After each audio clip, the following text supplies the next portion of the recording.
예, 미리 우리 저 구독자님들한테 예고해드린 대로 오늘도 초대 손님 모셨어요. 예, 여기 그냥 내가 이렇게 읽어드리면 될 것 같아요. 이회림입니다. 이회림이라는 작가명으로 범죄 예방 실용서적인데, 제목이 좀 세요. 미친놈들에게 당하지 않고 살아남는 법. 미친놈들에게 당하지 않고 살아남는 법. 와, 세요. 이런 책을 이제 출간을 하셨는데 사실은 후배입니다. 와. 예, 전지경사 우리 이영사죠. 네. 후배인데 오늘은 실명 본인이 밝히기 싫다 그래서 네. 그 저자명 이회림으로 이제 이렇게 부르기로 했습니다. 와. 그런데 안 밝히려는 어떤 다 별다른 이유가 특별히 있는 건 아니잖아요, 그죠? 제가 이 책을 2018년도에 썼었고 2018년. 네, 지금은 절판이에요.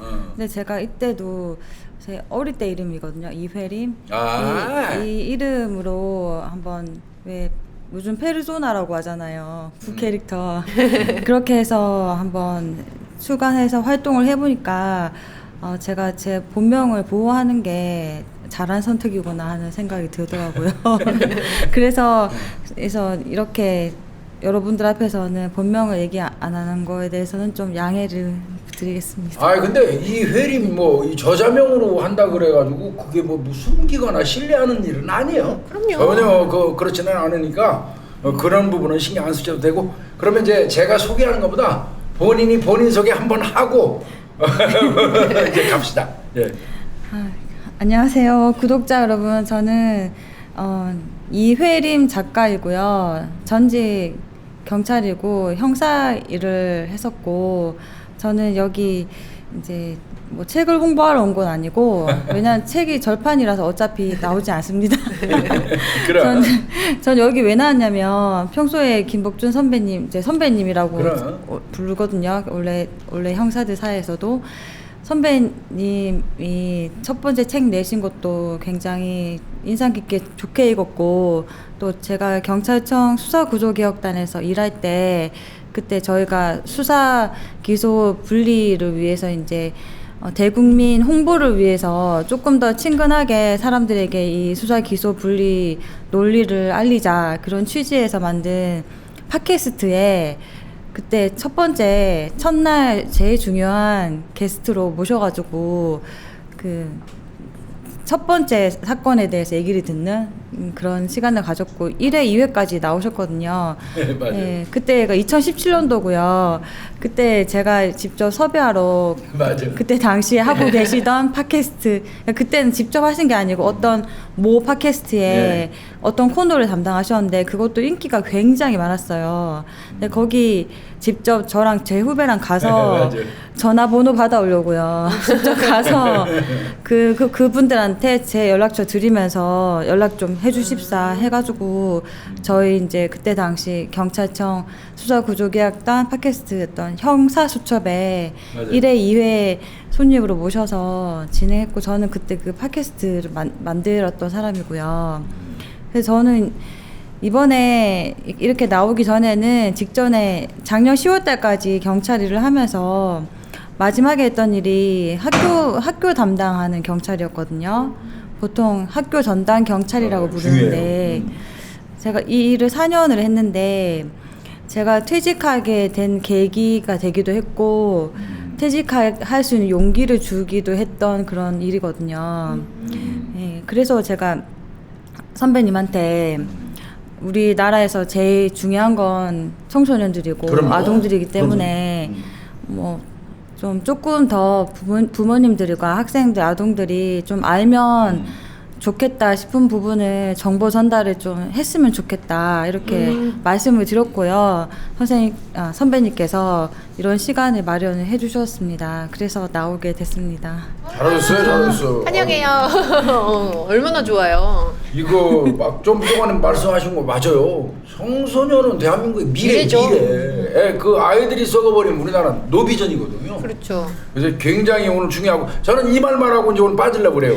오늘 이 방송을 보고 계시는 우리 구독자님들 중에서 학부모 특히 이 청소년 많으셔요. 세대 자녀가 있으신 분들은 오늘 상당히 그 귀 기울여서 그 우리 저 이회림 작가가 하는 얘기를 들어주시면 아이들한테도 도움 여러모로 유용할 겁니다. 그리고 주변에도 많이 얘기하셔가지고 이 영상 좀 보시게 이렇게 했으면 좋겠어요. 아니 우리 작가님께서 현직에 계시면서 이제 실무도 지금 그럼. 보시고 또 이제 책 쓰시느라고 또 자료도 엄청 꼼꼼하게 그럼요. 찾아보시고 완전 전문가신 거잖아요. 그럼요. 이거 뭐 지금 한 3꼭지 정도로 이렇게 요약을 해가지고 왔어요. 뭐 이거 하려면 몇 시간도 부족하겠지만 그렇죠. 주어진 1시간 내에 하여튼 요약해온 요 세 네. 가지를 그냥 우리 둘이 수강생이라고 생각하시고 강의한다고 생각하고 그냥 기탄 없이 좀 맞아요. 해주십시오. 예. 감사합니다. 예. 그런데 제가 이렇게 너무 많은 얘기를 할 욕심이 좀 생겼는데 그건 제 욕심인 것 같고 이게 저는 아동 청소년 위주로 해서 학교 폭력이랑 디지털 성범죄랑 도박, 사이버 도박 애들. 사이버 도박, 아, 예. 심하다. 그러니까 저는 이제 어른들에 대한 범죄 쪽으로 이렇게 포커스를 두지 않고 아동 청소년 쪽으로 해서 이쪽으로만 얘기를 좀 나누는 그러면. 걸로 하겠습니다. 예. 가시죠. 뭐. 예. 예. 첫 번째가 디지털 성범죄네. 예, 첫 번째는 제가 디지털 성범죄로 한번 예. 제목을 잡아봤는데요. 보통 사이버 성범죄라고도 하잖아요. 맞아요. 근데 일단 뭐 쉽게 정의는 다들 아시다시피 인터넷, 스마트폰 등 그런 디지털 기술을 이용해서 상대방의 동의가 없이, 그러니까 동의가 없다는 게 중요하죠. 그렇죠. 동의 없이 촬영하거나 유포하거나 협박 또는 착취할 때, 예를 들면 우리가 제일 많이 마주치는 게 딥페이크라고 해서 타인의 뭐 벗은 몸에다가 뭐 또 내가 괴롭히고 싶은 뭐 A라고 하면 A의 얼굴을 합성한다. 그럼 딥페이크라고 하거든요. 딥페이크 범죄가 제일 많고 몰카라고 이제 우리가 몰카라고 부르던 몰카. 불법 몰카. 촬영. 예. 옛날에 몰카라고 불렀죠. 불법 촬영. 그리고 이제 성착취 영상물은 우리 옛날에 N번방 사건으로 많이 맞아요. 알려진 맞아요. 예, 그런 부분들을 다 포함하고요. 제가 이 얘기를 첫 번째 얘기부터 왜 드리냐면 제가 이제 청소년들 만나면서 제일 답답했던 그런 사건들 중에 하나가 그 동네에 성인 남자들이 예. 여중생 아니면 초등학교 한 5, 6학년 된 여자아이들을 우리 SNS 있잖아요. 네. 카카오톡 말해도 되죠. 카카오톡 외 오픈 채팅방으로 다들 조금 알려지긴 했는데요. 저희가 많이 그렇게 만난다 하더라 이렇게 알고 있지만 실제로 제가 그 사례를 봤을 때는 정말 충격이었거든요. 그 오픈 채팅방으로 아이들한테 만나자고 막 쪽지를 보낸 어른들 문자. 어른들이 예. 차주기로 보세요. 그것도 그냥 그 같은 동네 아저씨들이에요.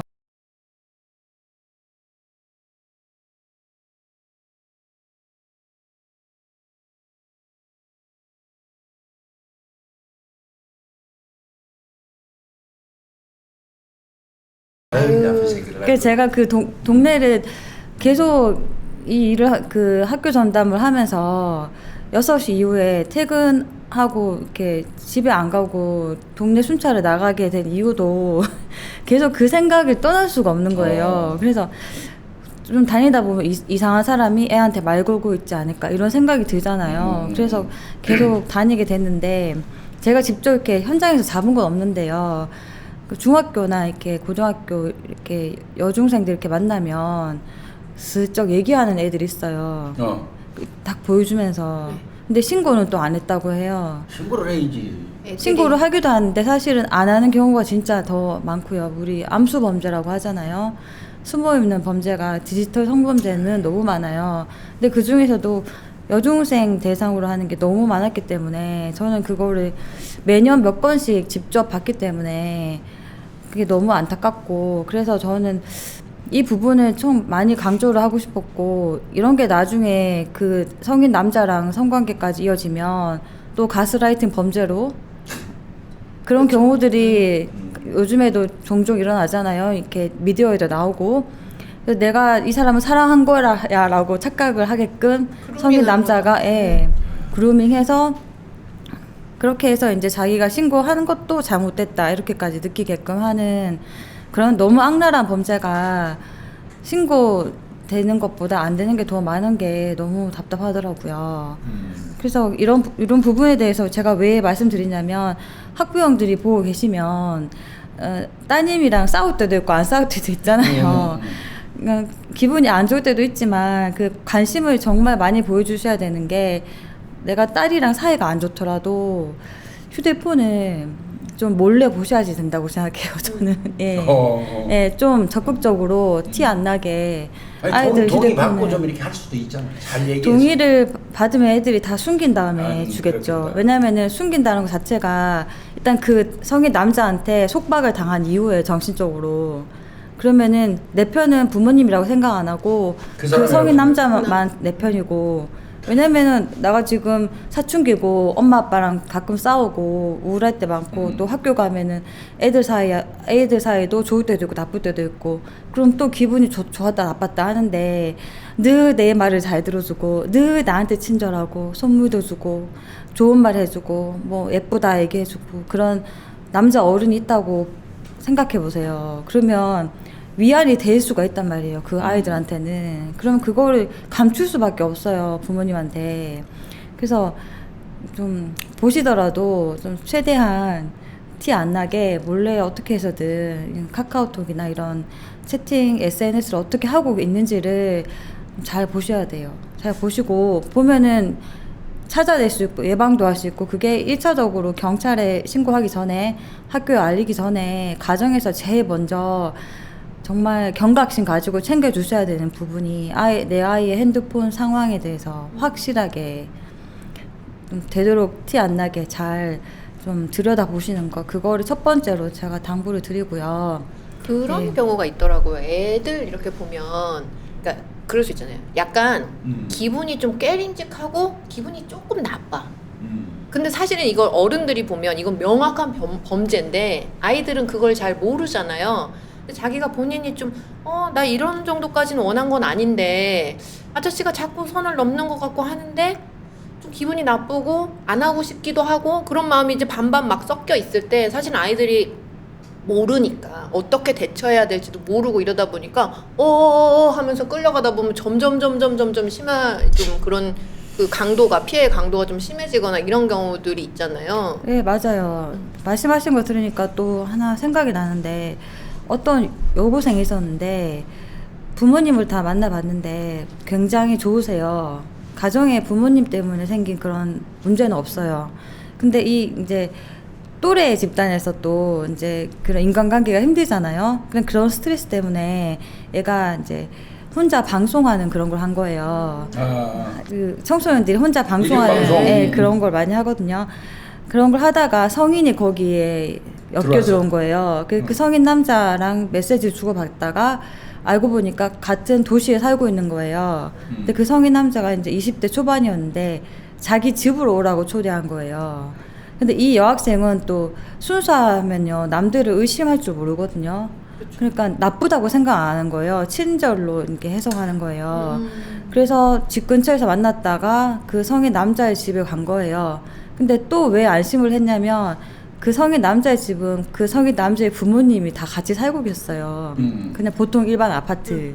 그러니까 그 아버지 어머니랑 사는 아파트 집안에 그 성인 남자의 방 안에 초대가 된 거예요.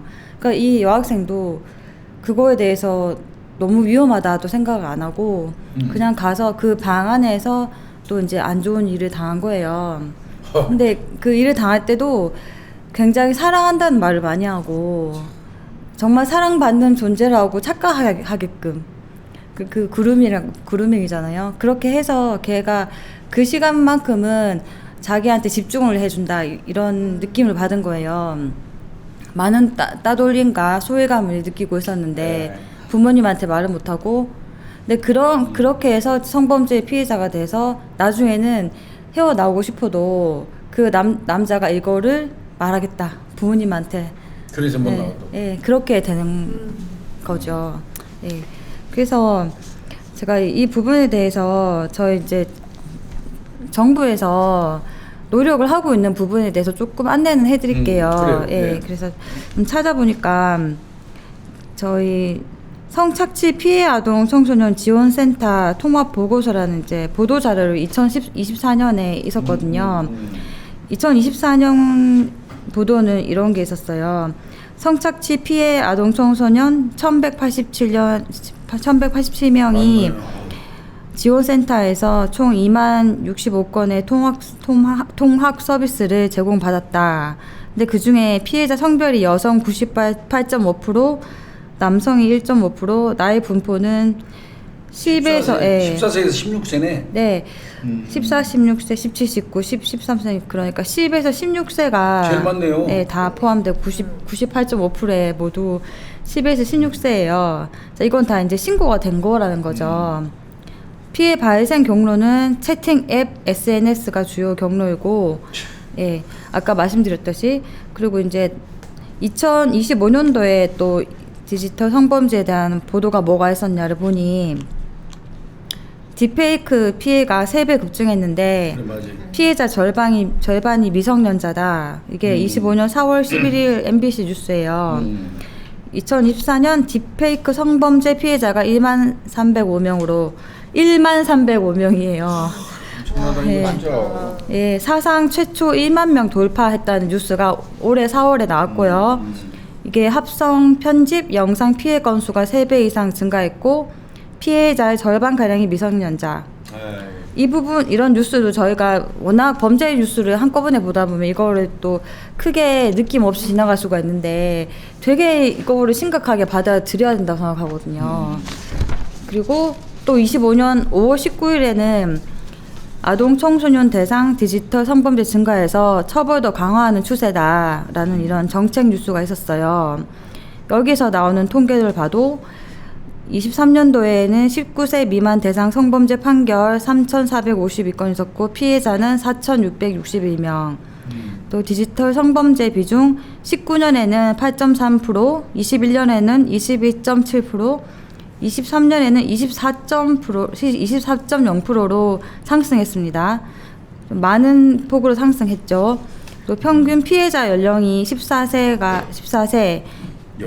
네. 너무 어리다. 평균이에요. 평균 피해자 연령. 아유. 14세. 24.3%는 13세 미만이에요. 13세 미만도 많은 거죠.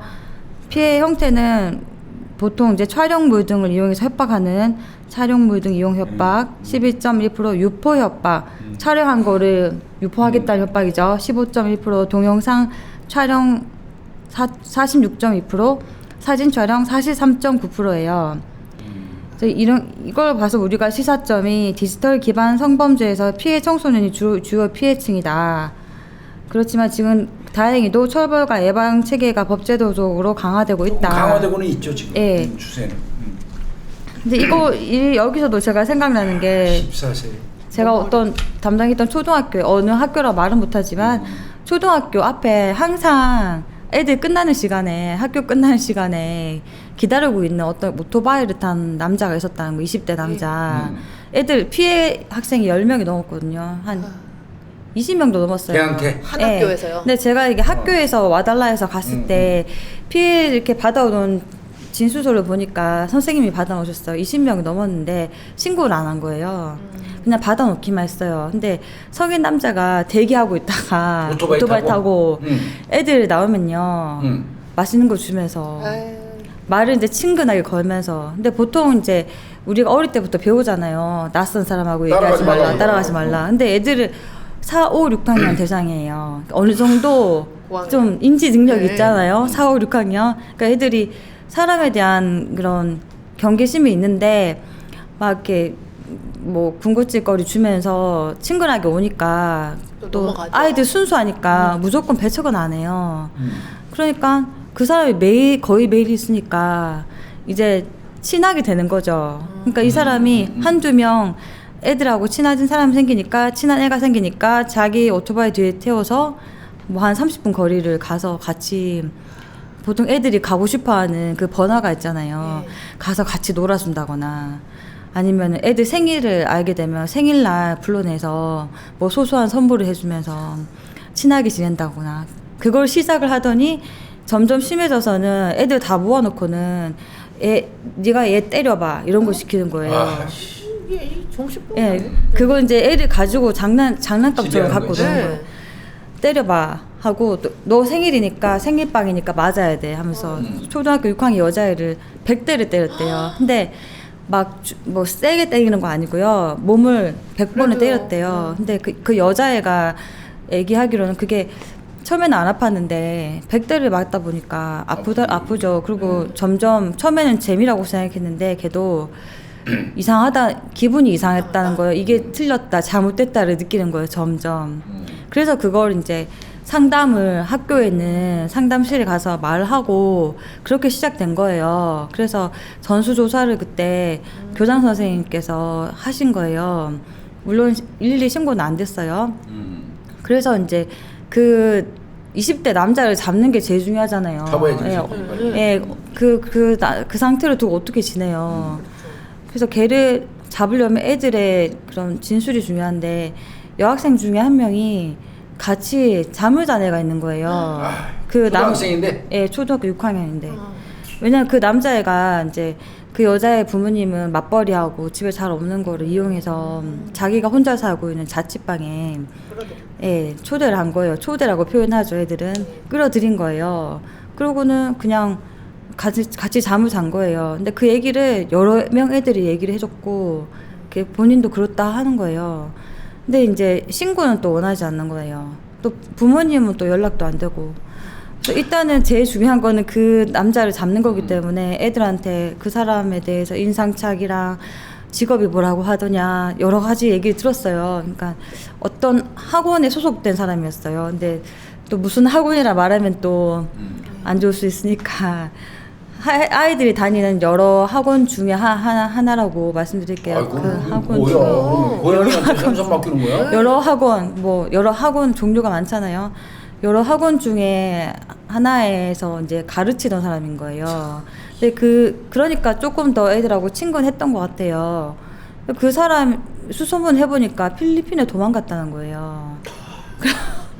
눈치챘구나. 네, 눈치를 챈 것 같아요. 그래서 저는 그때 이거를 사건을 하려면은 우리 선배님 아시다시피 첩보 보고서 써야 되잖아요. 첩보 보고서를 쓰려고 애들을 많이 만나고 많이 인터뷰하고 했는데 전화번호까지만 알게 되고 필리핀 갔다더라 이 정도밖에 안 나와서 일단 그렇게 보고서를 써서 이렇게 수사팀에 전달을 했는데 그 뒤로 잡혔는지는 안 잡혔는지는 제가 알 수가 없더라고요.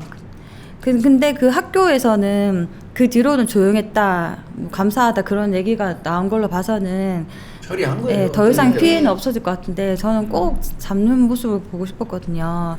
그래서 예를 들면 저희가 요즘 세상에도 이런 일 있어? 하는 게 저는 정말 몰랐는데요. 있더라는 거. 예. 정말 동네가 뭐 깨진 유리창 이런 있다시피 뭐 슬럼화돼 있다던가 위험하게 보인다던가 그런 데도 아니에요. 전혀 굉장히 잘 사는 동네였고 굉장히 깨끗한 동네였고 겉으로 봤을 때는 완벽해 보이는 그런 동네였는데도 그 성인 남자에 의해서 여중생, 여자 초등학생들, 간간히 남자아이들 피해를 입는 이들이 있었거든요. 그래서 아무리 강조해도 지나치지 않다고 생각하고 맞아요. 조금 부모님들께서는 내 아이 학교 주변이 어떤지 좀 스스로 순찰해 보시는 것도 필요하다고 생각하고요. 의심의 눈초리로 이렇게 보는 게 오히려 예방이 된다고 생각하기 맞아요. 때문에 좀 하시는 게 좋다고 생각합니다. 그거는 뭐 서로 초등학생이 동의했다 손치더라도 미성년자 의제강과는 똑 떨어지죠. 네. 그래서 아마 잡아서 처리했을 거예요. 네, 그러실 소리 거라고 같은 믿고. 모든 인간이 다 있어. 그건 좀 맞아야 되는데 말이야. 맞습니다. 자, 이제 6월 달에는, 올해 6월 달에는 또 정책 브리핑에서 이런 게 나왔어요. 디지털 시대 새로운 유해 환경 대응한 청소년 보호. 이렇게 해서 제5차 청소년 보호 종합 대책 25, 27을 발표했어요. 이 내용을 잠깐 보면 딥페이크 성범죄물 신속 삭제 및 중요해 이게 제일 예. 중요해 삭제. 청소년 대상 디지털 성범죄 가해자 처벌 강화 조치가 포함됐어요. 너무 심각하니까 이게 포함이 됐겠죠. 이제 강화시키는 거죠. 예. 저 AI 서비스 이용자 보호하고 연령 확인하고 플랫폼 사업자 책임 강화 등의 기능적 규제도 마련했고요. 이건 진짜 중요한 것 같아요. 플랫폼 사업자한테 이거 네. 책임이. 네, 맞아요. 맞습니다. 이 플랫폼 사업자가 이거 안 올리면 이런 거 일어나지도 않아. 네. 그저 그런 자체 거 장을 안 만들어줘야지. 그러니까 모니터링하고 좀 필터링 해줬으면 좋겠어. 맞아요. 네, 맞습니다. 또 이제 학교 내에서는 아마 피해자 대응 역량 강화에 위한 미디어 교육, 생애 초기 온라인 교육, 윤리 교육을 강조하는 걸로 발표가 됐습니다. 그리고 여성가족부와 지자체에서도 이렇게 디지털 성범죄 피해자에 대해서 지원 정책 변화가 있었거든요. 1336. 네, 2366. 아, 1366. 1366. 좀 헷갈리시죠? 나 이게 헷갈리더라고 맨날. 2366으로 이제 지금 통합이 됐어요. 1366. 예, 2336은 따로 있는데 맞아요. 2366은 디지털 성범죄예요. 근데 보통 디성센터라고 줄여서 얘기하거든요. 올해 4월 17일 여성가족부 보도자료에 나왔듯이 디지털 성범죄 피해 언제 어디서나 1366으로 1366. 상담받고 가까운 디성센터에서 지원받으세요. 자, 중앙 지역 디지털 성범죄 피해자 지원센터가 4월 17일에 본격 출범했습니다. 피해 상담 전화는 1366으로 일어나 있고요. 1366. 네, 전국 어디서든 365일 24시간 디지털 성범죄 피해 상담이 가능합니다. 서울시에서는 어떻게 하고 있나? 지자체의 노력도 한번 소개를 하는 게 좋을 것 같아요.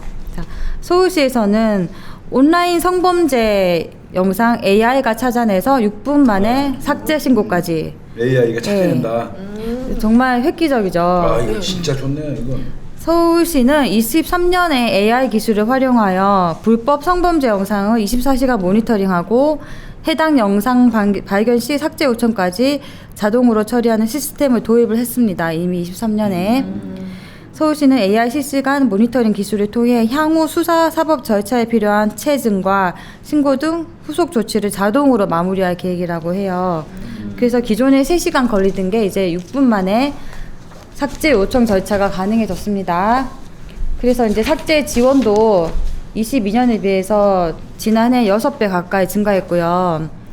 성범죄 피해자 지원 건수도 22년보다 22년 300명에서 이제 지난해 2,800명으로 늘어났습니다. 그리고 이제 해외 서버에 기반한 사이트가 많기 때문에 다국어 피해 신고 이메일 자동 생성 기능이 포함됐습니다. 그래서 이게 기존에 3시간 걸리던 게 6분 만에 완료할 수 6분 만에 있다고요. 아마 재생산은 정말 적게 되니까. 그러니까요. 그렇죠. 네. 이제 이렇게 된 이유가 다들 아시죠? 아동 청소년 피해자 비율이 높아지니까 적극적인 신고가 가장 중요했기 때문에 이렇게 절차를 간소화하는 그런 기술을 도입했는 거라고 봅니다. 근데 그러면 해외 서버에 만약에 있으면 네. 거기 이제 이런 거 삭제 이런 거 요청을 외국어로 써야 되니까 네, 이게 그쵸. 부담스럽잖아요. 네. 근데 이게 자동으로 지금 이렇게 네, 해준다는 그거 거죠? 그냥 자동으로 네, 된다는 네. 거죠? 네. 그럼 빨리 이제- 신속하게 그쵸. 거기다 이렇게 뭐 요청을 하는 걸 수도 네. 있겠네요. AI가 찾아서 신고까지 하는. AI가 잘 찾아서 프로그램이 찾아가지고 네. 신고까지 해주고 네. 6분 만에 삭제도 시켜주고 있다 이거예요? 네. 잘 됐네. 지금 서울시에서 그렇게 서울시에서 하는 거예요? 네, 오. 정말 획기적이잖아요. 네. 왜냐면 원래 사람이 보면 그 보는 사람도 트라우마가 생기고 그렇죠. 괴로운 일인데 네. AI를 도입하니까 물론 그 AI를 관리 감독은 사람이 하겠지만 조금씩 들여다 볼 수밖에 없지만 이렇게 서울시가 적극적으로 이렇게 나섰습니다. 아니, 이거 좋다. 다른 지자체도 이거 적극적으로 해야 될 거 아닌가 이거? 글쎄 이게 말이에요. 서울시가 선도적으로 시작했으니까 따라서 하지 않을까요? 그나마 그래 요즘에는 그나마 그래서 이런 노력 때문에 좀 덜하구나. 엠번방이니 뭐니 이게 뻥뻥 그쵸. 터지는 게 좀- 재생산 안 되는 그쵸. 게 진짜 천만다행이에요. 엄청 네. 중요한 거예요. 재생산 안 되는 거. 엠번방 사건이 생긴 이후에 전 절대 안 생길 줄 알았거든요. 그 이후. 생겼잖아요. 근데 근데 또 생기죠. 정말 계속 생기고 있고 뭐 제가 담당했던 학생들 중에서도 고등학생이 돈벌이를 위해서 한 애도 있었고요. 잠깐 얘기해드리면 걔는 직접 찍진 않았어요. 근데 너 어떻게 해서 이렇게 하게 됐니? 고1이었거든요. 그냥 돈 벌려고 그랬다는 거예요. 돈 벌어서 돈을 번다고? 네. 돈이 왜 필요하냐고 물으니까 다 집안도 좋고 용돈도 풍족하고 원하는 아이폰 이미 가지고 있고 전부 다 있어요 보니까. 근데 왜 그럴까? 아마 이제 미디어에 나오는 거 보면은 다들 이제 부러운 삶이 많잖아요. 명품 막 이런 명품이라든가 명품도 사고 싶고 뭐 패딩도 애들이 좋아하는 패딩 있어요. 옛날 그런 모 브랜드 국적, 말고 지금은 그 해외 브랜드 있어요. 엄청 비싼 거. 엄청 비싼 그 브랜드를 또 사고 싶고 또 뭐 지갑도 뭐 구찌 지갑이라던가 그러니까 구찌 말해도 되는지 상관없어요. 모르니까 그러니까 그런 이제 럭셔리어스 브랜드 이런 거를 애들이 관심이 많아요. 그리고 택시를 그렇게 타고 다녔대요, 걔는. 택시? 예.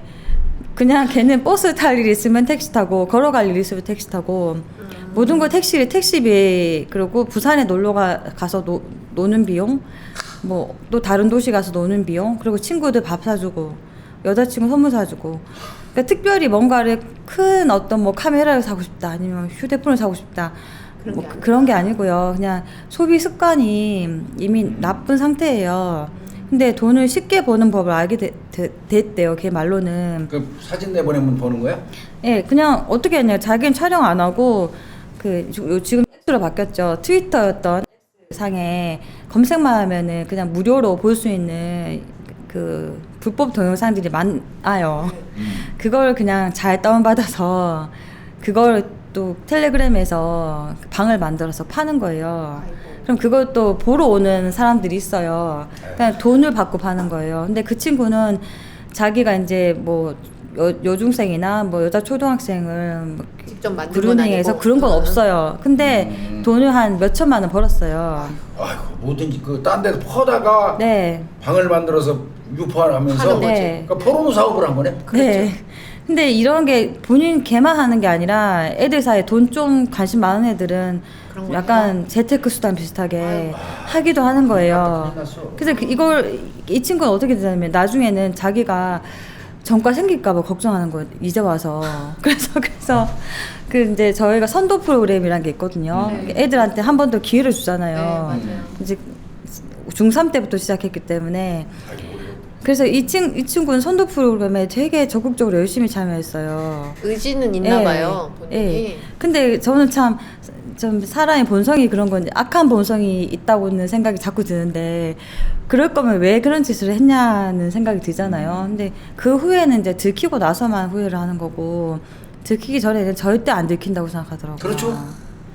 그러니까 이런 범죄가 큰 뭐 N번방 사건으로 유명한 그런 뿐만 아니라 그 유사한 N번방의 유사한 사건들이 계속 있다는 거를 좀 부모님들이 아시면 경각심이 생길 것 같아요. 이런 경우에서 이렇게 시작해가지고 나중에는 직접 찍는 것까지 이제 그렇게 간다니까요. 무감각해져. 네, 무감각해져가지고. 맞아요. 네. 만약에 이렇게 영상으로 파는 걸 안 하면요, 직접 여자아이를 찾아가지고 얘를 성매매를 시키는 학생도 있었고요.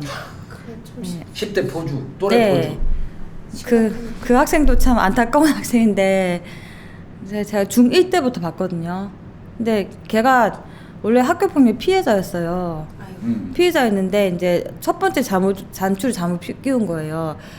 자기 딸에는 억울한 게 있을 거 아니에요. 근데 그거를 주변에서 부모님이나 학교 선생님이나 누가 이렇게 잘 안 들어줬나 봐요. 그래서 삐뚤어지기 시작한 거예요. 그때부터.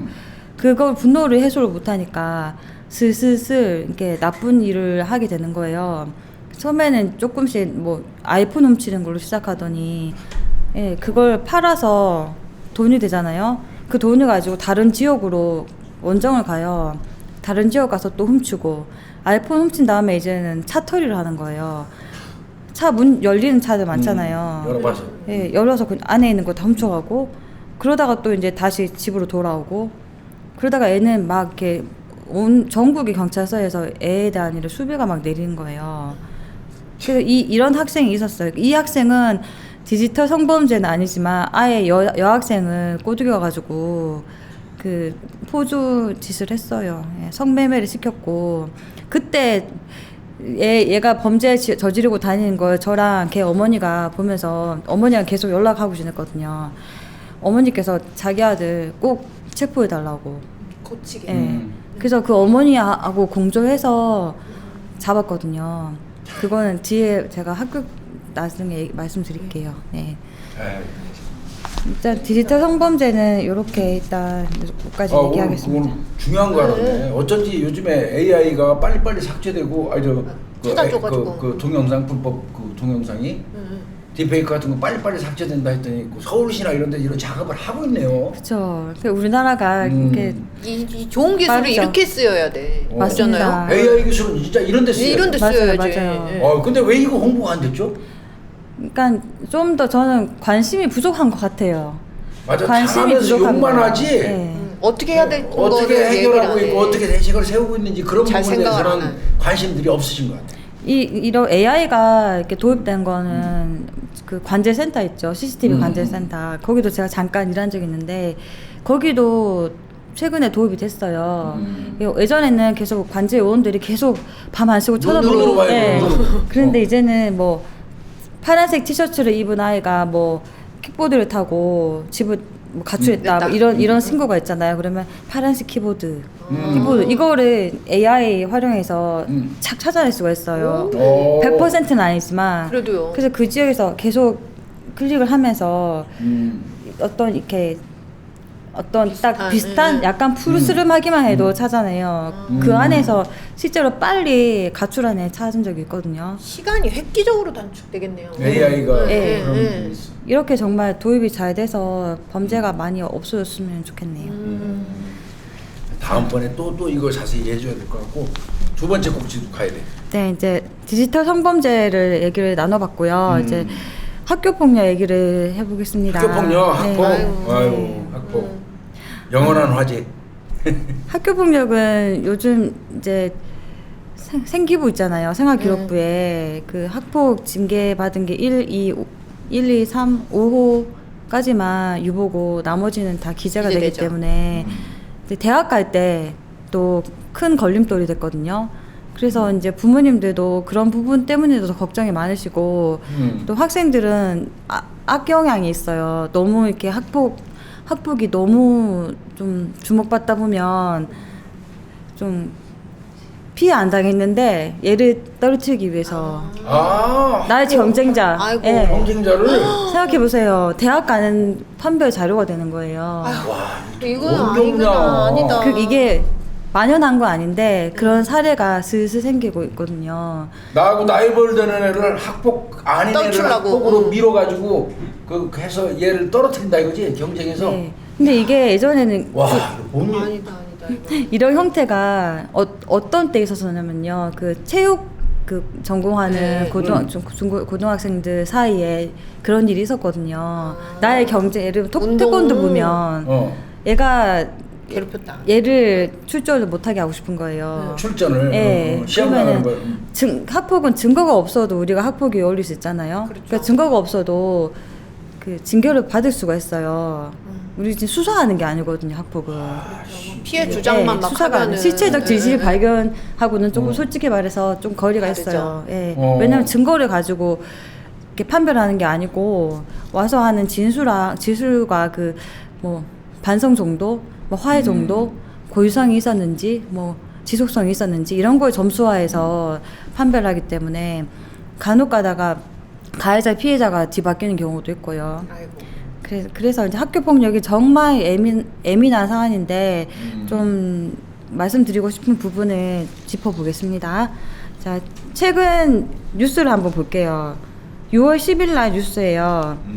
돈 뜯기고 놀이개 취급.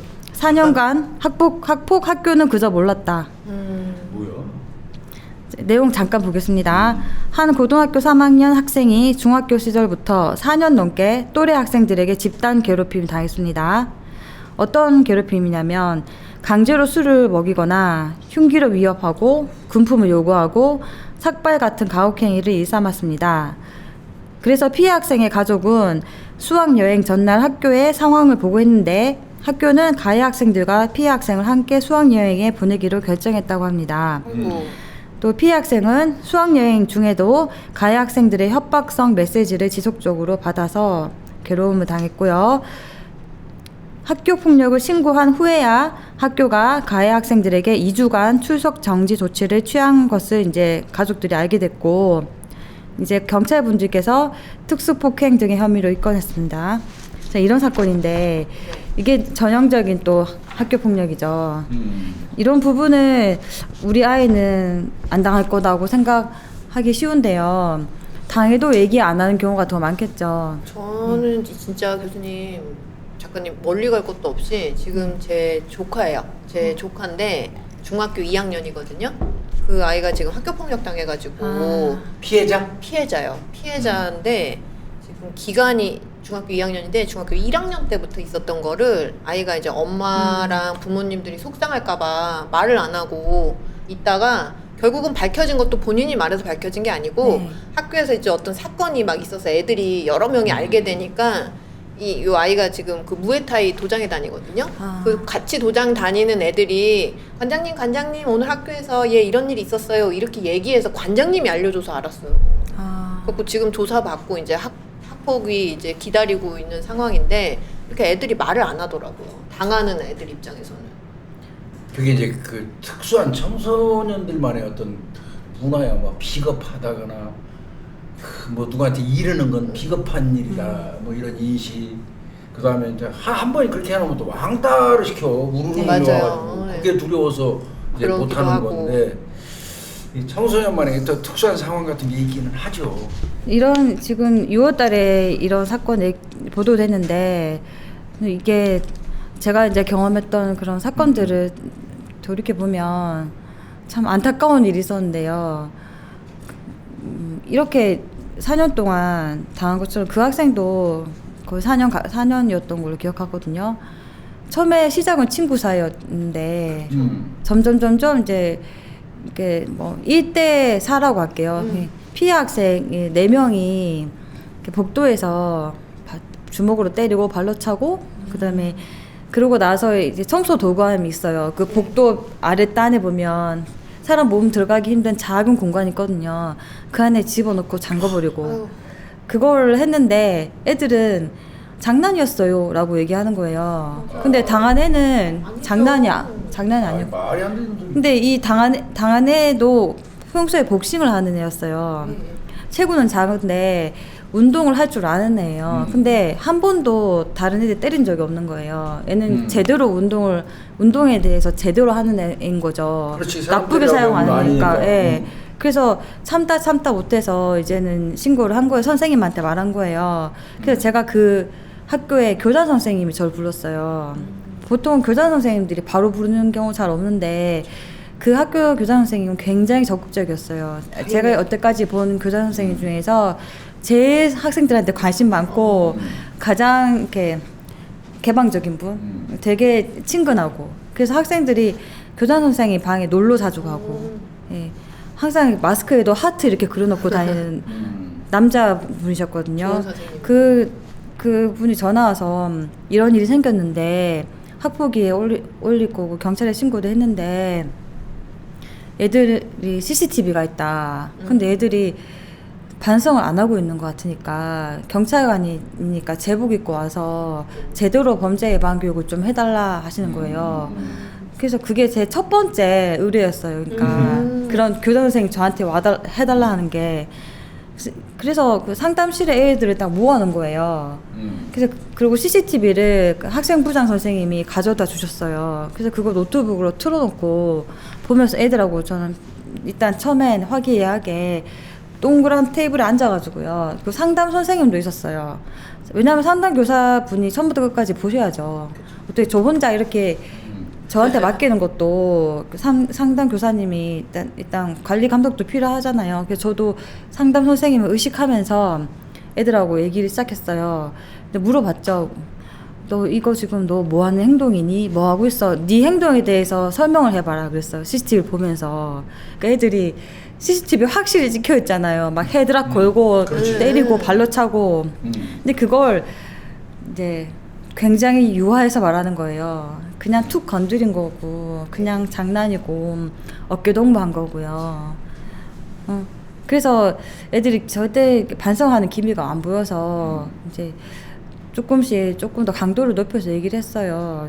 너의 행동이 어떤 죄에 해당이 되고 폭행죄에 해당되고 너희 지금 2명 이상이니까 특수폭행이 되고 그리고 이 피해 입은 학생이 지금 정신적으로도 너무 힘들고 너희랑 친구 사이였다고 하는데 친구한테 맞고 배신당한 기분이 더 충격받았고 이렇게 얘기를 하면서 이게 상황을 이해를 시켜 나갔거든요.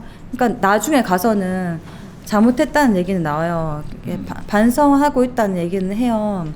그렇지만 제 앞에서는 그렇게 얘기하지만 진정한 사과라고는 저도 생각이 안 들었어요. 그렇지만 제가 이제 제복 입고 경찰이니까 제 앞에서 그렇게 얘기한 것 같았어요. 그래서 끝나고 나서 이제 애들한테 질의응답 시간이 있는데 궁금한 거 다 물어보라 하니까 애들이 하나씩 물어보는 거예요. 자기 처분에, 자기 운명에 대해서 자기가 어떻게 되냐. 다 거기에 이제 쏠려 있고 어떤 학생 이거 전과가 생기냐. 그럼 나 경찰관 꿈인데 경찰이 될 수 없냐.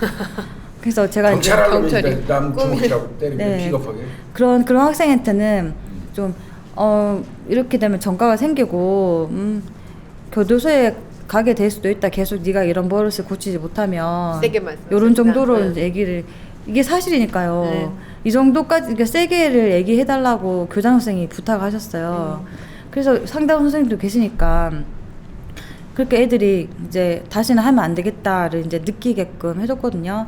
근데 그 뒤로 이제 그 학생을 괴롭힌 일은 없는데 그래도 그 가해 학생들 중에 몇몇은 고등학교 가서도 그 비행을 하고 있더라고요. 그거를 개mol죠. 네. 그러니까 제 교육이 별로 강하게 안 다가갔던 거예요. 그러니까 저는 교육이 정말 중요하다고 생각하는데 좀 지속적 반복적으로 교육을 해야 된다는 생각이 들었던 그런 사례고요.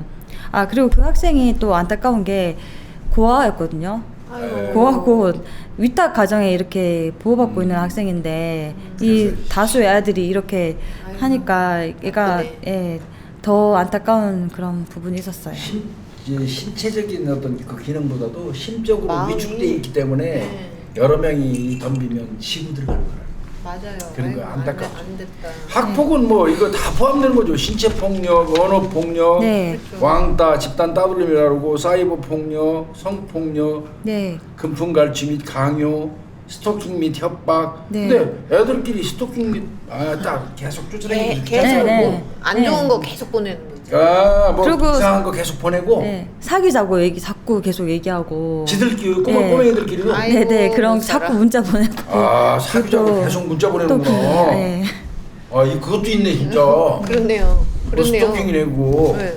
그러니까 이런 이제 학교 폭력 아까 말씀해주신 대로 많은 그런 유행들이 발생하면 가장 중요한 거는 조기 발견이라 어른들이 적절한 개입인데요.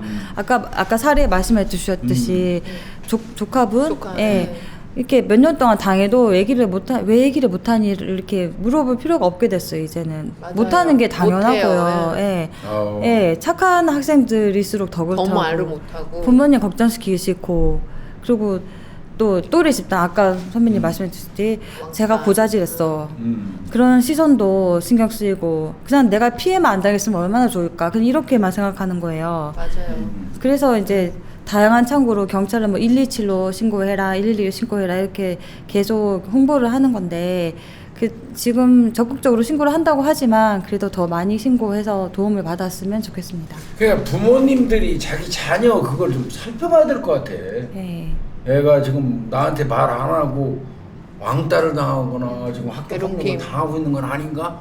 요거를 가끔씩은 부모님들이 할 수 없어요. 능동적으로 다른 방향으로 슬슬 유도해가지고 다른 대화를 하다가 툭툭 던져가지고 한번 캐내는 것도 필요할 것 같아요. 이제는 맞아요. 그런 스킬 개발해야 될 것 같아요. 부모 스킬. 진짜 제가 그 조카가 이제 사촌 오빠의 아이예요. 근데 이제 언니가 아이 엄마잖아요. 언니가 엄청 자책을 하더라고요. 내가 왜 몰랐을까? 그렇다니까요. 내가 이렇게 그냥 보면 애는 멀쩡한 것처럼 지내니까 내가 그런 걸 못 물어보고 더 관심을 안 가져서 그 시간 동안 내 아이는 계속 고통을 받고 얼마나 그게 더 가슴 아프고 진짜 막 밤마다 잠을 못 자 가슴을 쳐요.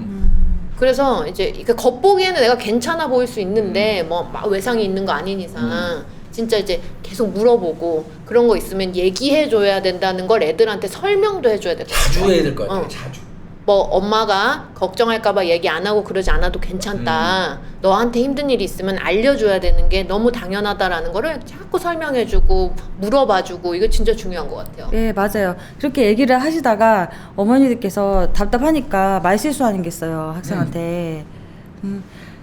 우리 조사할 때도 개방형 질문하잖아요. 맞아. 얘기를 개방형 질문 아시죠? 무슨 일이 있었어? 이렇게 얘기를 시작해야 되는데 네가 그랬지. 네가 왜 그랬어? 네가 이런 거 아니야. 그 상황에서 네가 이럴 수도 있었잖아. 이렇게 맞아. 선입견 애를 편견을 가지고 따지듯이. 그렇게 추궁하듯이 보는 경우, 그러니까 답답하니까 그래 엄마가 아빠가 네 편인데 그래도 네가 이때 이렇게 했었어야 되는 거 아니야. 이렇게 분석하면서 얘기하는 경우가 많아요. 근데 답답하니까. 근데 꾹 참고 좀 잘 듣는 방법, 말을 끌어내는 맞아요. 거를 아셔야 돼요. 맞아요. 예. 그래야지 진짜 애들이 중요해요. 얘기를 진짜 한단 말이에요. 맞아요. 왜냐면 저한테 얘기를 하는 이유가 뭐였겠어요. 저는 부모님이나 선생님하고 하는 거랑 다르게 말하니까. 왜냐면 제가 수사를 배웠잖아요. 그 수사 배운 게 큰 도움이 되는 거예요. 취조할 때도 마찬가지지만 항상 먼저 무슨 말 하는지를 한참 들어줘야 돼요. 맞아요. 들어줘야 돼. 예, 그리고 처음부터 본론 들어가지 말고 걔가 좋아하는 얘기 먼저 뭐 이렇게 아이돌 좋아하면 너 요새 무슨 음악 듣니? 부터 해서 우리 나포 영상이라 하잖아요. 딴 얘기부터 막 하다가 그러면은 걔가 먼저 얘기해요. 근데 요새 학교에서 이런 일이 있었어요. 뭐 이게 먼저 얘기하는 경우가 많거든요. 근데 너 부모님이나 선생님한테 얘기했어? 그러면 이거 어떻게 얘기해요? 내 말 안 믿을 건데 아니면 안 들을 건데 나한테 야단칠 건데. 맞아요.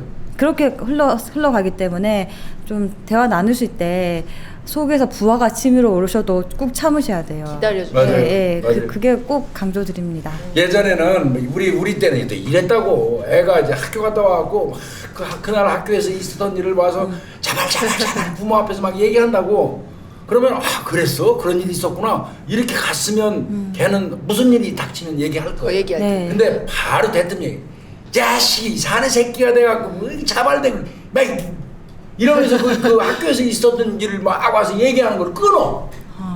그렇죠. 새끼 막 그런 얘기 뭐 남의 일 가지고 챙견이라고 말이 이러면 걔는 두 번 다시 입 닫고 말 안 해. 그렇죠. 맞아요. 이거 정말 고쳐야 되거든요. 그리고 피해를 학생들이 와서 얘기를 하면 자기 자식이 그 피해 얘기하면 거기서 가슴 치는 부분들이 있어요. 막 대성통곡하면서 맞아. 안 돼.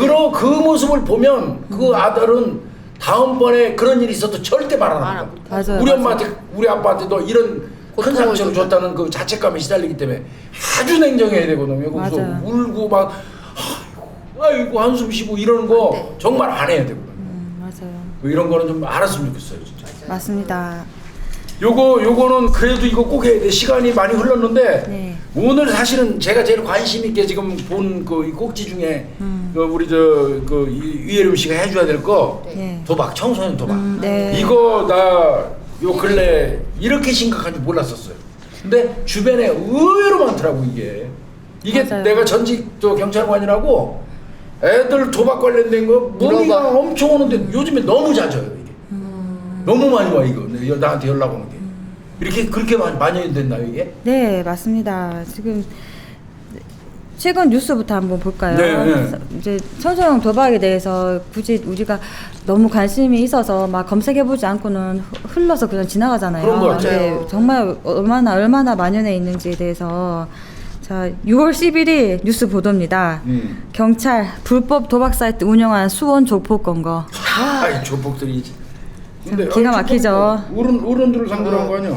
자, 그게 아니라는 거죠? 네, 지난해 12월까지 250억 원 규모의 불법 도박 사이트를 운영한 수원 조폭들이죠. 네. 가입자는 2,000명에 달하고요. 이 중에 이제 10대 청소년이 한 100명 정도 와, 포함되어 있고요. 도박 사이트에. 네. 이건 이제 불법 도박 사이트 운영이 조직 범죄와 연루되어 있는 건 우리가 당연하고요. 청소년들에게 이런 악영향을 미치고 있다는 걸 보여주는 뉴스인데요. 이 사건 이외에도 다른 사건에서도 계속 청소년들이 계속 발견되고 있거든요. 이게 뉴스에 나온 것만 있는 게 아니라 이렇게 많다는 사실. 그 작년에 4월 달에도 경찰청에서 청소년 사이버 도박 특별 단속을 15개월간 한 적이 있었어요. 네. 이제 1,035명을 검거했는데 청소년을 네네. 하나 미쳐버리겠다. 근데 이게 이제 1,035명이 네. 많은 게 아니에요. 더 많아요. 더 많아요? 네, 이건 이제 23년 9월부터 24년 3월까지 6개월간 실시한 도박 특별 단속을 통해서 1,035명 포함 총 2,925명을 검거했는데 19세 미만이 1,035명인 거거든요. 아, 근데 이게 경찰청에서 3월까지 했잖아요. 네. 근데 이렇게 해보니까 너무 많이 나온 거예요. 네. 그래서 다시 또 했어요. 네. 하니까 더 많은 수의 다 학생들이 나와요. 발견이 됐어요. 얘들 이건 되게 다 뉴스가 사이버 도박이죠? 네, 다 이제 사이트에서 도박하는 거예요. 청소년들 거의 그렇죠? 네, 네. 불법 도박 사이트. 큰일이더라고 이거. 이거는 너무 접근하기가 너무 쉽고 제가 이제 가끔 청소년 상담을 하면 도박으로 경찰서에서 보내오는 경우가 많거든요. 그 학생들이 얘기 들어보면은 반에 뭐 대부분 다 한다는 거예요. 그 고등학생 중3 아니면 고1이에요. 대부분 다 하는데 그러니까 중독된 애 있고 안 된 애 있고 그냥 그 차이라는 거예요. 거의 다 한다는 거죠. 예, 돈을 딸 때가 있고 잃을 때가 있으니까 또 하는 거예요. 근데 분명히 알아야 되는 게 이 사이트 자체가 조작이 당연히 들어가 있고 그럼요. 조폭들이 하는 건데 조작이 없겠어요. 절대 돈 그렇죠. 못 따요. 네, 구조가 절대 못 따는 구조입니다. 나중에 가면은 다 빚이고요. 또 전화도 조폭들한테 받게 되고 맞아. 인생이 날아가는 거예요. 애들이 그걸 알아야 되는데. 큰일 나거든 이거. 네. 그리고 이제 이 어렸을 때 이렇게 이 도박에 젖어버리면 평생 직업이 도박꾼 될 수도 있어. 똑바른 생활 못 하죠. 진짜 이거는 문제예요. 이게 애들이 주로 유인된 경로가 친구나 지인의 소개가 57%로 가장 높았고 용돈벌이 23%, 호기심 14%, 도박 광고 6%이 정도의 통계가 나왔는데 제일 많은 게 이제 친구 소개잖아요. 지인 소개. 왜냐면 반에 가면은 꼭 하고 있는 애가 있기 때문에 맞아요. 특별히 뭐 은밀하게 홍보를 하지 않아도 지금은 너무 접근이 쉬워요. 그래서 이런 일이 있었고 그리고 실제로 이제 있었던 제가 봤던 사례는 이제 소년범으로 만났는데 걔는 고등학생이었거든요. 걔가 이제 이런 도박 중독 때문에 수천만의 빚을 졌어요. 어린 수천만 원씩. 예, 그래서 얘가 이제 갚을 수가 없으니까 자살을 해야 되겠다 생각한 거예요. 아이고. 그래서 자살하기 전에 자기가 상담했던 상담사분한테 전화를 한 거예요. 저 이제 죽을 가겠습니다 거다. 이러면서 그 상담사분이 저희가 이제 상담을 많이 맡기는 그런 사랑의 교실이라는 게 네네. 있거든요. 그 선도 프로그램 중에 하나예요.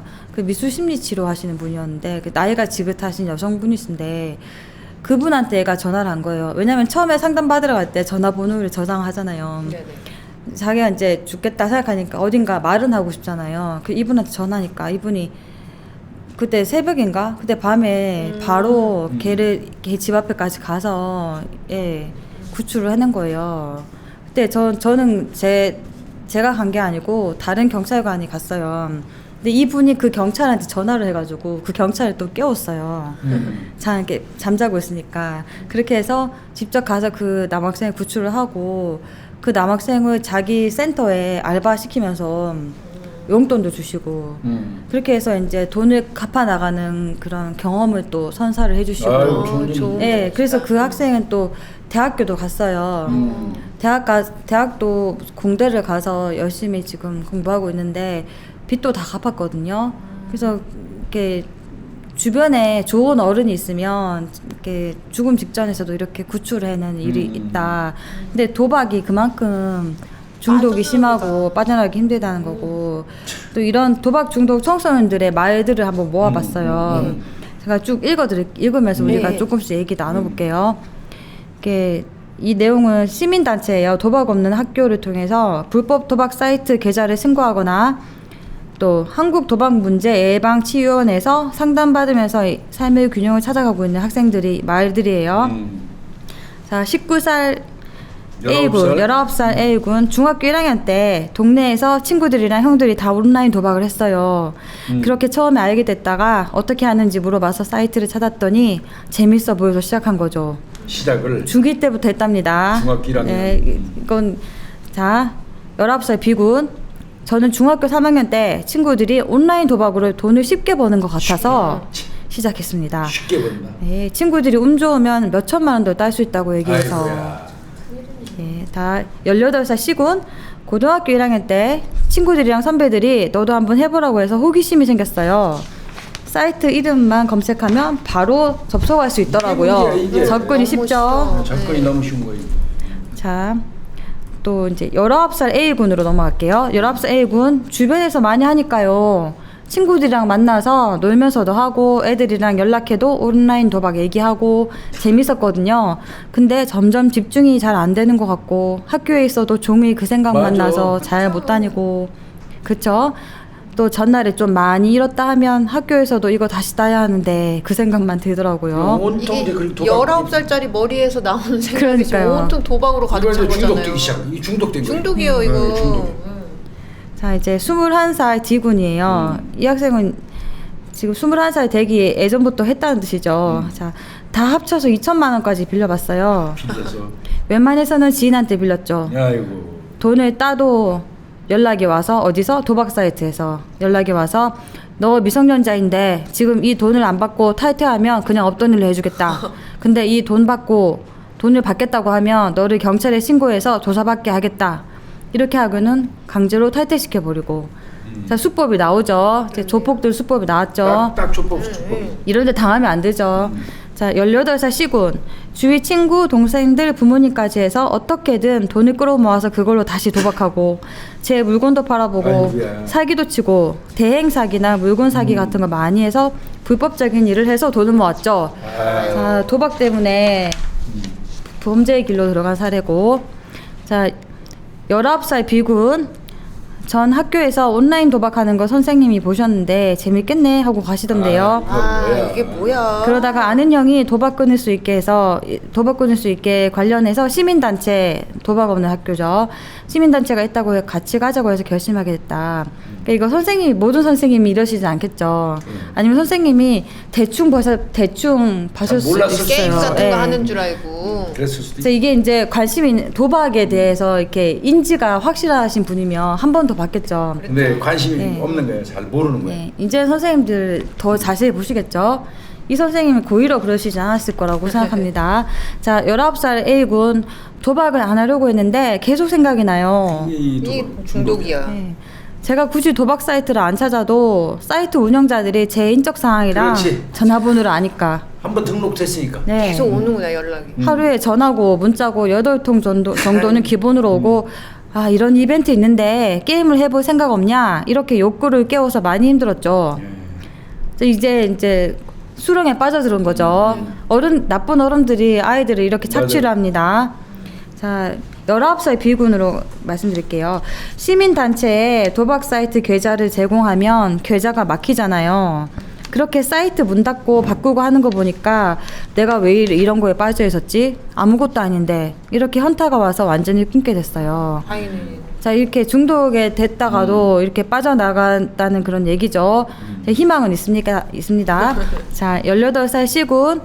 온라인 도박 처음 시작해서 한창 할 때는 그 방을 운영하는 토사장이 분위기 있어 보이고 돈도 잘 버니까 저 사람처럼 되고 아이고, 싶다 알겠다. 생각했었는데 이 시민단체에 들어가서 활동해 보니까 그냥 양아치처럼 보이더라고요. 맞아요. 이제 눈을 그냥 떴네. 양아치입니다. 예. 아 내가 이런 거에 빠져 살았구나. 되게 유치하다 이렇게 생각했죠. 이거 되게 중요하지 않아요? 맞아요. 도박에 맞아요. 빠져 있을 때는 그냥 하나만 대단해 보이는데 맞죠. 자기 스스로 자기를 되돌아보고 양아치라고 생각하고 이제는 내가 왜 이랬지 반성하고 이렇게 하면 중독에서 빠져나오는 첫걸음이겠죠. 21살 D군. 이 마음 편히 의논할 수 있는 상담사님과 상담을 하고 또 알바해서 스스로 돈을 갚으면서 적은 돈에 대한 소중함이 생겼어요. 그러네. 빚을 직접 갚아나가는 그 힘듦을 알고 나니까 정말 끊어야겠더라고요. 확실히 끊겠다는 의지가 생긴 분들은 치유원에 오면 정말 도움을 많이 받을 수 있을 것 같아요. 이게 이 도박 중독된 애들. 아니 제가 그 지금 아마 우리 작가님 아실 텐데 그 경찰청 청소년 다이버전제도 있잖아요. 그래서 재범위험성 평가 이제 그 외부 전문가 네네네. 선생님들이 이제 그 하시는데 제가 그 이제 슈퍼바이저 하고 네. 있거든요. 그래서 이제 사례들이 와요. 네. 그 이제 도박 사례도 와요. 입건돼 가지고 네. 하면은 그 중에 그런 아이가 있더라고요. 자기가 한참 하다가 이제 자기가 스스로 생각을 했대요. 이게 나쁜 거라고 깨달았대. 그리고 이제 그런 친구들이 자꾸 자기를 하게 해갖고 그런 친구들이랑도 이제 손을 끊었대요. 아. 그럼 좋잖아요. 네. 근데 왜 또 잡혔냐 이렇게 했더니 이제 그 단절된 생활을 하고 있는데 수학여행을 가는데 수학여행에서 자기가 돈이 쓰고 싶잖아요. 아. 엄마가 주는 용돈보다 부족하지. 부족하니까 에이 잠깐 해서 버려. 잠깐 해야 되겠다. 그래서 망하는 거예요. 또 이렇게 됐다는 거예요. 잠깐 한 번만 이번에 딱 한 번만 번만. 해가지고 응. 하고 말지. 마약이나 도박이나 똑같아요 숙성. 그래서 이게 이제 그 우리 1급 수련생 선생님들이 가서 직접 면담한 보고서를 제가 보거든요. 그래서 우리 그 수련생 선생님은 그 친구 재범 위험성이 낮다라고 평가를 했어요. 아니야. 근데 그 친구가 뭐 이렇게 가정 환경이 나쁘거나 그 위험 촉발 요소들이 막 높은 친구는 아니었거든요. 그래서 그냥 외견상 이렇게 보면 낮음으로 체크가 될 수도 있을 것 같지만 제가 아무리 그거를 생각하고 뜯어봐도 낮음 아닌 것 같은 거예요. 또할 것 같은 그건 낮음 거예요. 아니에요. 네. 그래서 차라리 이번 참에 조금 높음이라고 하고 조금 제대로 치료. 강도 있는 어떤 전문 프로그램에 얘를 좀 이렇게 치료를 받게 하는 게 좋을 것 같다 이런 맞아요, 생각이 맞아요. 들어서 논의를 해갖고 이제 그 평가를 좀 바꾼 적이 네. 있었는데 애들이 쉽게 끊기가 어렵잖아요. 그렇죠. 근데 또 못 끊냐 하면 잘하면 끊을 수도 있죠. 애들이니까. 맞아요. 응. 이 끊게 도와주는 분들이 다 주변 어른들이잖아요. 맞아요. 그러니까 어른들이 지금 많이 개입을 하셔야 돼요. 맞아. 이게 예전부터 습벽이라고 그러죠. 습벽. 그렇죠. 벽을 붙이잖아요. 습관이라고 안 하고. 예. 습벽이라고 이름 붙이는 게 마약벽. 그다음에 남의 그 훔치는 도벽. 그다음에 노름하는 도박벽. 그죠. 맞아요. 이건 벽자를 붙이거든요. 그러면 그 벽이 들어간다는 얘기는 그만큼 벗어나기가 어렵다는 얘기예요. 오늘 사이버 도박과 관련된 거 어떻게 보면 오늘 피상적으로 사태의 심각성 같은 거를 오늘 맞아요. 좀 우리한테 얘기해 주신 거예요. 네. 그리고 부모님들이 좀 눈여겨서 지금 자녀들을 좀 봐야 된다는 그런 경각심을 맞아요. 주신 것 같은데 다음번에 기회가 닿으면 이제 아예 철저하게 네. 사례 좀 가지고 오셔가지고 네. 그거 하나만 말씀해 주시면 그나저나 이렇게 도박 문제에 이제 내 아이가 예를 들면 그럼 이 경우에 어떻게 해야 돼요? 어디다 신고 어떻게 해야 돼요? 아, 전 네. 그거 얘기를 안 했네 네, 진짜. 저희 신고는 이제 저희 경찰 세계적으로 뛰어난 우리 경찰이 있지 않습니까? 112가 24시간 대기 중이라서 112 맞네. 112를 먼저 해주세요. 112가 근데 이런 사람 있어요. 112 신고하는 거 꺼리하는 분이 있어요. 있죠. 네, 좀 너무 기록에 남는 거 아니야? 뭐 이러면서 근데 112가 너무 꺼려주시면 한국 도박 문제 관리센터라는 데도 있어요. 여기서 1336으로 전화해서 24시간 연중 무휴로 상담을 해주니까 전화해서 상담 받으실 수 있고요. 1336. 예. 1336. 그리고 청소년 상담 복지센터라고 지역별로 다 있거든요. 여기는 1388이에요. 여기 전화하셔서 또 상담 받으실 수 있고요. 근데 이 전화번호가 다 기억이 안 나시면 112 하셔가지고 뭐 다른 센터 연락처를 좀 알려달라 하시든지 연결해 줄 수 네, 있는. 연결을 부탁하든지라도 해서 아니면 사이버 범죄 온라인 신고도 있거든요. 경찰청 사이버 범죄 신고 시스템 그쪽으로 하셔도 되고 네, 신고를 해서 도움 받는 게 가장 중요하고요. 맞아요. 예. 이 도박 문제는 아유, 이거 뭐 우리 아이가 처벌받을까봐 뭐 그냥 놔뒀다가 애 더 망가뜨리는 일인 거예요. 빨리 차라리 초반에 팍 해가지고 맞습니다. 고칠 거 고쳐가지고 애를 좀 괜찮게 만들어줘야지. 이건 뭐 처벌받으면 어떡하지? 납두고 이러다 보면 애는 계속 걷잡을 수 없이 맞아요. 그렇게 되는 거예요. 맞아요. 걷잡을 수 없다는 말이 참 마음이 와닿는데요. 그러니까 애들이 걷잡을 수 없는 수렁에 빠지기 전에 부모님들이 가장 곁에 있는 어른이니까 좀 내 아이가 너무 답답하고 가끔 짜증날 때 있으셔도 조금 그 마음을 참으시고 예, 더 많은 범죄의 길로 가지 않도록 아까 제가 서두에 잠깐 소개했던 중학교 1학년 때부터 봤던 그 학교폭력 피해자애가 전국구 범죄자가 되는 걸 제가 봤잖아요. 그리고 제가 직접 잡았거든요. 그 잡는 과정도 되게 힘들었고 잡을 때도 얘를 막 속여가면서 제가 여중생인 척하고 채팅을 하고 여러 가지 단계를 거쳐 잡았는데 얘가 딱 잡히니까 얘는 저를 처음 만날 때 저한테 저를 고마워하는 사람이었어요. 예. 근데 저한테 딱 하는 말이 저를 애들이 선생님이라 불렀거든요. 학교를 잡고 가니까 그냥 선생님이라고 경찰 선생님 이런 거예요. 선생님은 학교 잔대 경찰 하면 안 돼요 이러더라고요. 이게 자기 잡았다고.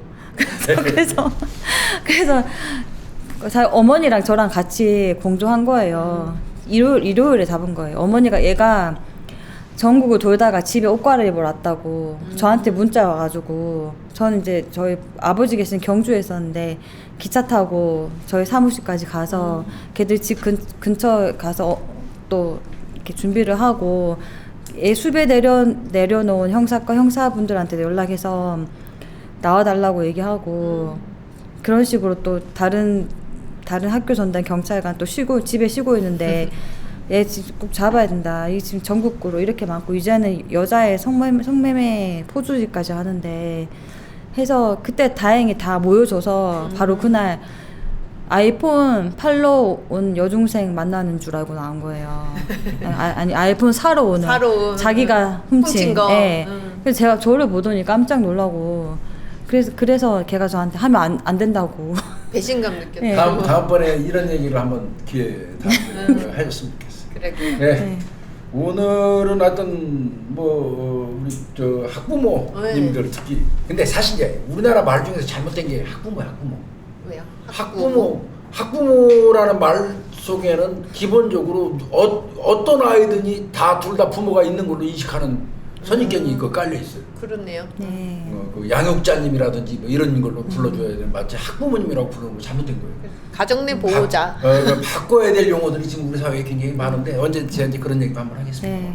하여튼 우리 구독자님들 중에서도 학부모라고 할게 일단은 그 아이들 키우고 이 학부모로서 이렇게 지금 살아가시는 분들이 있을 텐데 오늘 얘기 잘 듣고 아이들 한 번만 더 들여다봐 주셨으면 좋겠습니다. 그래서 그 한 건만 예방된다 그러면 오늘 우리 방송한 거는 대성공입니다. 그렇죠. 네, 맞아요. 진짜. 그렇죠? 맞습니다. 아이고 근데 우리 시간이 이렇게 금방 흘렀어요. 네. 어떻게 하다 보니까 그냥 꽤 많은 시간이 흘렀어요. 장시간 와서 고생했어요, 우리 후배님. 네, 감사합니다. 네. 고생하셨습니다. 네. 이 시간 마치도록 하겠습니다. 고생했습니다. 네. 감사합니다.